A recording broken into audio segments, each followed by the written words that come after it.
All right, there we go. So it's 12 o'clock. Let me make some introductions. Um, Welcome to our peers on the AFT Staff Guild 1521A who are listening now and watching now and in the future. I'm going to introduce myself and then we're going to introduce our election committee members and then we'll get to general business. Um, my name is Mark Berquist. I'm currently serving as co-chair of your elections committee. And we're going to go to, and my workplace, by the way, is Los Angeles Valley College in the district. I'd like to turn to our peers on the elections committee who are able to be here today. We've got 4 out of 5 members able to make it. So I'm going to first turn to our co-chair, Natalie Embry. And Natalie, if you could introduce yourself briefly. Hi, everybody. I'm Natalie Embry. I am at City College. Thank you, Natalie. Robin, if you could introduce yourself. I'm Robin King and I'm at Los Angeles Trade Tech College. Thank you, Robin. And Saray, if you could say hi and introduce yourself. My name is Ana Maria Saray Diaz, and I am at Harvard College. Thank you. Our peer, Griselle, is in a meeting, could make it, but we are grateful for her service and support as we do guild business. We are in about to enter, and this start really marks the start of our district-wide officers election process. There's a lot, your committee has done a lot of work to prepare, and this process is known. We try to keep the executive board informed of the process, and in the interest of keeping our peers in the guild informed, we've hit upon this practice of doing a rules read-through in the effort to make the actual elections process easier to understand and a bit transparent. So we're going to jump into reading through the election rules, and then we'll see if there's any questions. And then also at the end, I'll review the timeline that's, starting very soon now. And so, Natalie, I don't know if I can go to screen share if you don't have the rules. Hey, thank you so much. All right. Let's have a volunteer from the committee to start with the first page, and then we'll just switch off between us. I'll start. Election Okay. rules and procedures. Election timeline. The executive board shall vote on the mode of election and adopt an election timeline for each election. Election committee. The executive board shall establish an election committee in accordance with the Constitution. The committee shall meet as needed until the election is completed to rule on the questions arising during the election. Number 3, availability of district-wide officer candidate names. The names of district-wide officer candidates shall be posted in the AFT 1521A Guild office and on Staff Guild website, effective Monday, March 30th, 2026. No official announcement of information on Guild candidates shall be available before this date. 4, term of office. Members elected as district-wide officers will serve for a term of 3 years, beginning from Wednesday, July 1st, 2026. 5, ballot order. The names of the district-wide officer candidates shall be listed in a randomized order. 6, filing for multiple positions. Candidates shall not run for multiple positions in the district-wide officer election. If a member is nominated for multiple positions, they can only accept one nomination. 7, write-in votes. Write-in votes will be tabulated, and should a write-in candidate win, that candidate will be vetted against candidate eligibility rules as stated in number 8 below. Should the write-in winner prove ineligible, the next eligible runner-up will be declared the victor. 8, candidate eligibility rules. Candidates must be an active member in good standing per Constitution and bylaws article for at least 1 year. Nominees must be members in good standing between March 2025 through February 2026 to run for office. Number 9, contact information. Nominees or nominators agree to provide updated contact information to the Guild office and must confirm these details on their nominee acceptance signature page. Nominators must provide the following: A primary non-district phone number where they can be reached. B, a district work number where they can be reached if one exists. C, a primary, non-shared, non-district, and non-guild personal email address where they can be reached. The information provided will be used during the nomination and election periods with the purpose of contacting the nominees' candidates regarding election business. Failure to respond to communication in a timely manner from the Elections Committee may result in disqualification as a nominee candidate.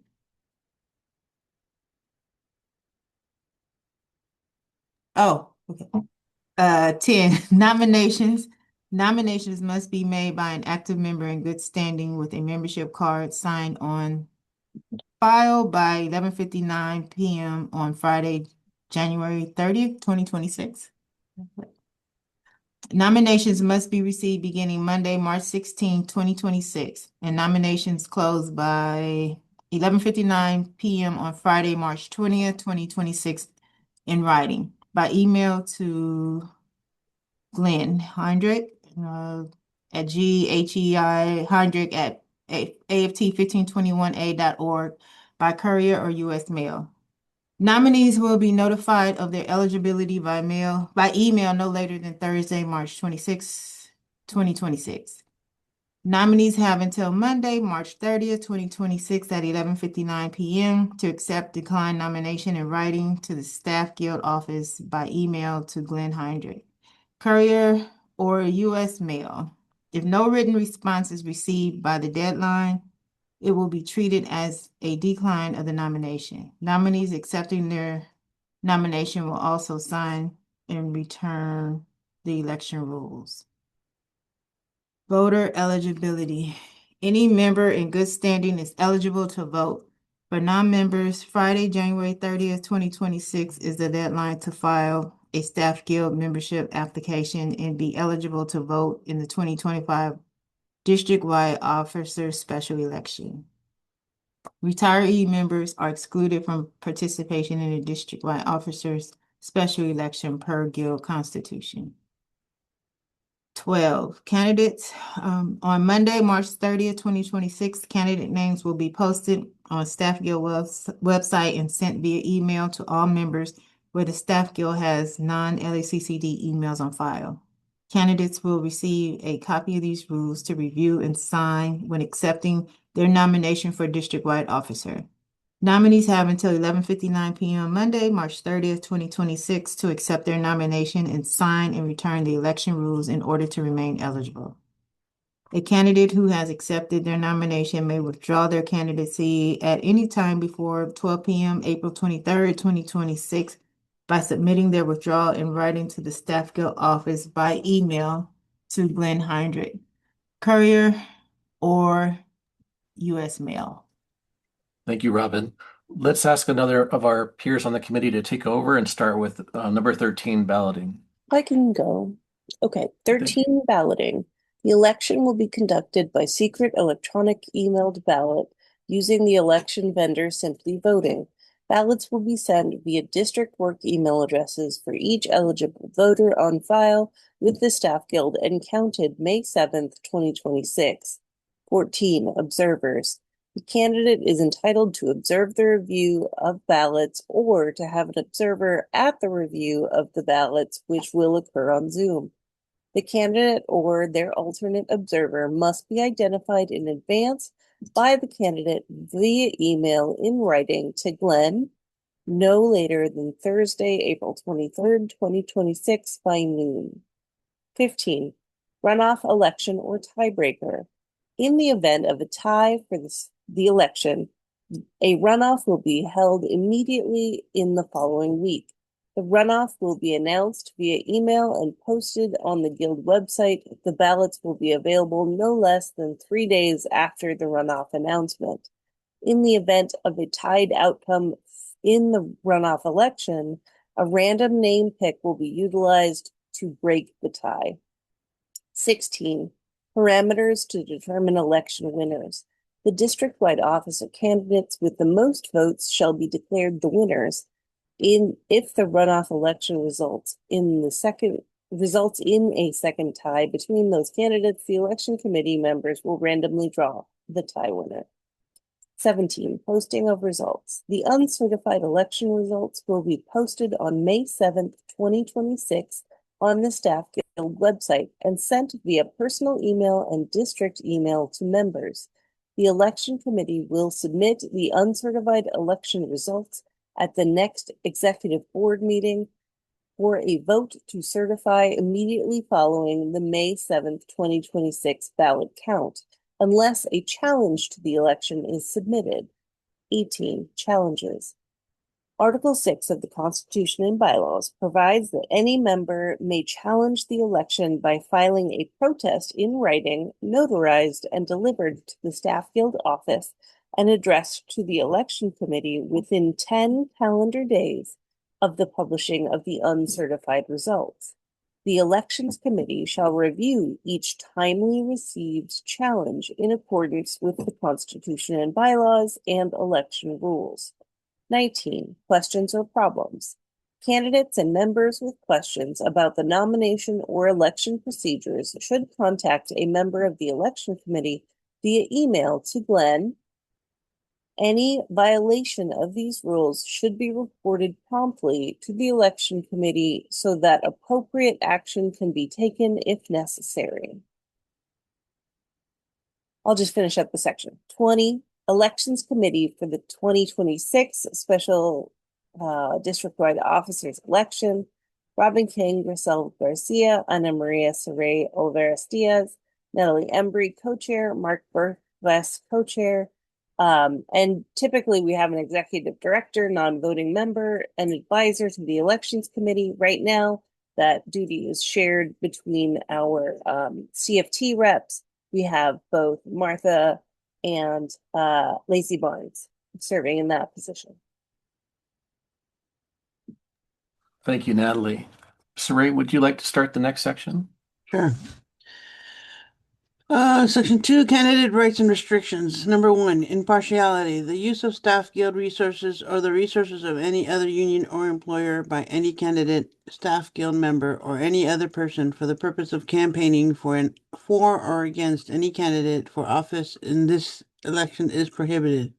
This prohibition includes the use of facilities, equipment, or property, including official union or employer email accounts, official endorsements, and campaign activity done on paid time. Candidates' campaigns must use only their own time and resources for campaigning. Additionally, candidates must be treated equally regarding the opportunity to campaign, and members may support the candidate of their choice without being subject to penalty, discipline, or reprisal of any kind. Number 2, access to membership lists. Upon request after Tuesday, March 31st, 2026, any candidate for office shall be provided with a list of the unit members who comprise the potential electorate for their office. The list will not include the phone numbers, emails, or addresses of the unit members. The redacted list provided to the candidate via email will include only the names and worksite location. If candidates want to inspect a list including contact information, they can request an appointment within Staff Guild office operating hours via email to Glenn Heinrich. Candidates do not have the right to a copy of the membership list, only the right to inspect and or compare it with a personal list of members per LMRDA, Conducting Local Union Office Elections, Chapter 7, Inspecting the Membership List. No guild members in possession of member data due to their positions in the union are to employ this data for campaign purposes on behalf of any candidates. Number 3, candidate statements district-wide officer candidates. The Staff Guild will distribute a postcard with a link or QR code to all dues-paying unit members at its own expense, which will link to a 300-word statement and photo by all candidates to be submitted in a Word or PDF file. Candidate statements must be received at the Staff Guild office by December 5th, 2025 at noon. A postcard linking to these statements will be mailed via USPS to all dues-paying unit members in the respective chapters to their last known home address, emailed to non-work emails on file or dues-paying members and posted on the Guild website. These statements will be issued as content, spelling, grammar, fact, etc. No changes will be made from the Guild office. The Guild office will format and conclude at 300 words. The sentence will be completed. Statements can be emailed to Glenn Heinrich or put on a flash drive and delivered to the Staff Guild office. Candidates who miss the deadline above will not have their statements mailed to the membership via USPS or email, but those statements will be posted on the Guild website after they are received. Candidates who miss the deadline above may still use the distribution options provided for in paragraphs 4 or 5 and 5 of these rights and restrictions below. Number 4. Distribution of campaigning materials by mail. AFT 1521A will honor any reasonable request by a candidate to distribute campaign literature by mail to members at the candidate's expense. The request will be honored in the order received. Mailers, campaign literature must be provided to the Guild office staff in sealed, stamped envelopes which are ready for mailing. Each candidate should check with postal officials to determine the proper postage. Arrangements must be made for AFT 1521A office staff to put address labels on the envelopes containing campaign literature at a rate of $50 per mailer. Candidates should contact Glenn Heinrich to arrange a mailing. Candidates should bring materials to the Guild office at least 5 working days before they would like them to be mailed. Number 5. Email distribution of campaign literature. AFT 1521A will honor any reasonable request by a candidate to distribute campaign literature by email to members at the candidate's expense. Requests will be honored in the order received. Campaign literature must be provided to the election committee in the text-only format for email distribution. The Guild will send the email to the non-work emails on file at the Guild office to dues-paying members of the Guild. The campaign literature to be emailed must be provided to Glenn Heinrich. Candidates will be charged $10 per distribution. Candidates should send the campaign literature to the Guild office at least 2 working days before they would like it to be emailed. Number 6, posters and flyers. Posters and flyers placed on campus must adhere to that campus rules for posting. Number 7, campaigning. Candidates must use their own time and resources for campaigning and follow the prohibitions on using union or employer resources described in paragraph 1 on these rights and restrictions above. Number 8, prohibited election activity. If a candidate knows of a prohibited election activity taking place in support of his or her or their candidacy, the candidate is expected to take reasonable steps to ensure the activity is stopped. Candidates should notify the election committee of these incidents. Number 9, observing the ballot count. Candidates are entitled to have one observer present at the election committee meeting where election results will be reviewed. The observer may be the candidate themselves or an AFT 1521A member in good standing. Thank you, Saray. I'll take over this section here. So number 10, review of election rules with the candidates. The Elections Committee strongly encourages all candidates to attend the review of election rules. This will be conducted online in a Zoom format. The meeting will be on Wednesday, March 18th, 2026 at 12 noon. Invitations will be sent to the primary email address provided by the candidates. 11, clarification of the rules. Because it is not possible to anticipate every scenario in advance, the Election Committee may publish additional clarifications or reminders of these rules as appropriate during the nomination and election period. The Election Committee has full discretion and authority to interpret and apply these rules. 12. Except as provided in this code, the Election Committee shall be guided in its decisions by the publication entitled Conducting Local Union Officer Elections, a Guide for Election Officials, issued by the Office of Labor Management Standards of the U.S. Department of Labor. In the next section, you'll see this is the nomination acceptance. If you are a candidate and get nominated or nominate yourself, we would ask you to fill in the section with a primary non-district phone number, a district work number, a primary non-shared, non-district, non-guild personal email, and your district email address. The reason the committee is asking for all this contact information is because we want to be able to reach you and notify you should events, for your election process. If we can't reach a candidate, that doesn't make it possible to do the job. We ask that the candidate or nominee print their name and sign below. You would sign your first and last name. I'm accepting the nomination. Well, I'll read it again. I print first and last name by signing accept the nomination to run for the office for the AFT 1521A and pledge to serve if elected. As a nominee/candidate, I agree and pledge to abide by the election rules governing this district-wide officer's election and have provided contact information where I can be reached. Your signature and the date. And then you would return that back to Glenn at the guild office. And then we'll finish up with the rules for observers. Because the review of the balloting process will be on Zoom, it's going to be by remote viewing. 1, Zoom chat will be disabled. 2, observers must use the raise hand feature so they may be recognized and called upon by an election committee member to ask a question or raise a challenge. 3, observers must promptly clarify if they are asking a question about the current election process or raising a challenge. 4, informational questions regarding election processes will not be a reason to halt the ballot count. 5, observers raising a challenge must say so at the beginning so the election committee members may call a temporary halt to the ballot count. 6, the observer must concisely state the reasons and basis for the challenge. 7, if there is a challenge on the ballot, that ballot will be set aside and will be dealt with before finalizing results. 8, once the challenge has been heard by the election committee, the ballot count will immediately resume. 9, election committee members will make note of the raised challenge and seek to address the issue. 10, questions irrelevant to the ballot count will be noted and may be answered after the counting has been completed, if time allows.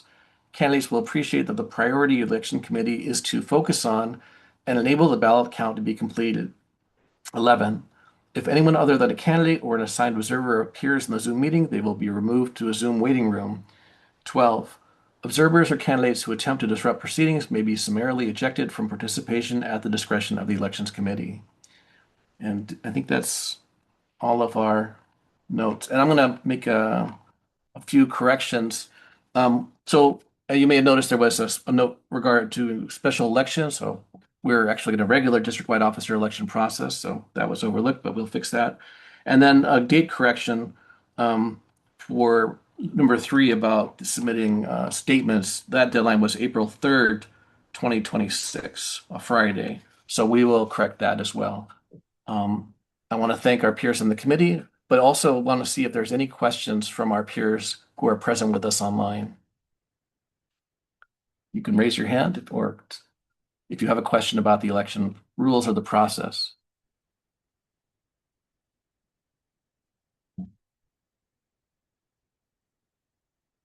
So any raised hands? Thank you, Lisa. No We'll give questions, you thank just a you. minute. All right.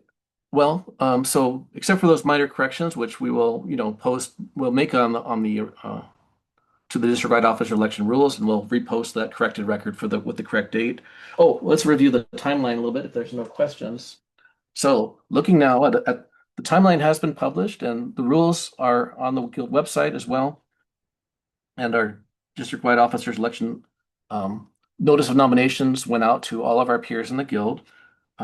It's been sent out by email and by postcard. I got my postcard. Hopefully you got your postcard, and if you didn't, please check your address with the Guild office. So people move around a lot. Forget to tell people at the Guild. So looking back at our timeline, today we had our district-wide officers elections read through, and we're grateful for the participation of our members and the elections committee. Next, coming up, nominations will open Monday, March 16th, 2026. Members interested in running for office must notify the staff guild of their intent in writing via email to Glenn Heidenreich at his email address. Also, by courier or U.S. mail if you want to chance those options, but no later than 11:59 p.m. Friday, March 20th. That's the deadline to get your nomination in or to nominate someone. The committee would like to observe that it's good practice if you get the consent of the person you're nominating. So we recommend that. So again, the nomination period will be open from Monday, March 16th through Friday, March 20th, and closing at 11:59 on Friday. After that, Friday, March 27th is the deadline for the receipt of candidate nomination acceptance and signing of the election rules. If you nominate yourself, then you can also submit your acceptance promptly. There's no reason to wait if you already know you want to run. But if you nominate someone else, they have to return that signature page that we looked at in the rules. So unless they accept that, they're not going to be recognized as a candidate.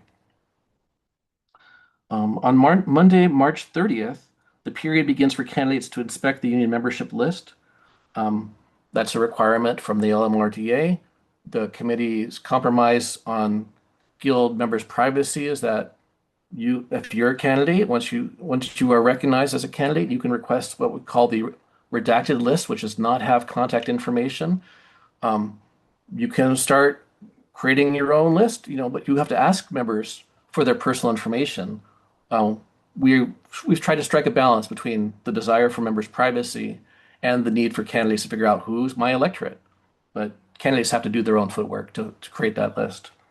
We only give you the names of the workplaces, nothing else. On Monday, March 30th, 2026, the notice and posting of candidate names will go on the Guild website and should also go out by email to our fellow members in the Guild. Friday, April 3rd, is the deadline for candidate statements to be included, and those would go out by email and by postcard mailer to our peers in the Guild. On Wednesday, April 22nd, 2026, we'll have a candidates forum on Zoom. Somehow, again, I managed to misplace my time. Can anyone on the committee remind me what time we decided for that? I don't 6 to have that on this one. 7:30. One more time? 6 to 7:30. Thank you, thank you.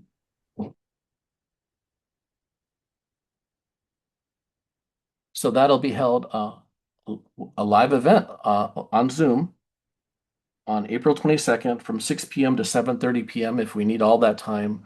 That event also will be recorded in case our peers in the Guild would like to watch later or can't make the live event.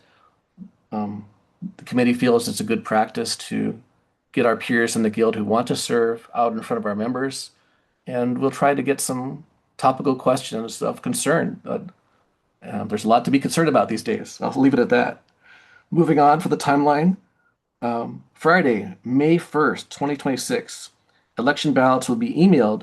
We're using the election voter simply voting. So they'll be emailed to your district work email address for each Guild member. And you have the window to fill out your ballot would be May 1st, that's a Friday, through Wednesday, May 6th. So you have that window to get your ballot in. On the Thursday following, May 7th, 2026, the Elections Committee will meet and review the ballots and then post the uncertified results on the Guild website. And then our duty as Election Committee members is to request the Executive Board certify those results, providing there's no challenge that has to be attended to.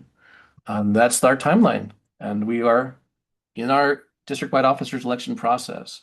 Is there anything my peers on the Guild would like to add? Is there anything my peers in the Election Committee would like to add before we move to closing? Natalie? Nope, all good. Okay. I'm going to give another chance for questions from our peers in the Guild who are with us live at this moment. Any questions from anyone about what we covered? Okay. All right. Well, great. Thank you. Well, thank you for participating with us for the district-wide officers rules read-through. As I mentioned earlier, this will be posted on the Guild website for later viewing by our peers in the Guild. We will make corrections. They were just two minor corrections that we need to make, but we do need to make a date correction, as mentioned earlier. So we'll tend to that. And I want to thank, on behalf of the Elections Committee, I want to thank everyone for their participation and your attention. Thank you so much, and we wish you a good afternoon. Elections Committee can hang out. We're going to have a meeting after. And I'm going to stop recording now.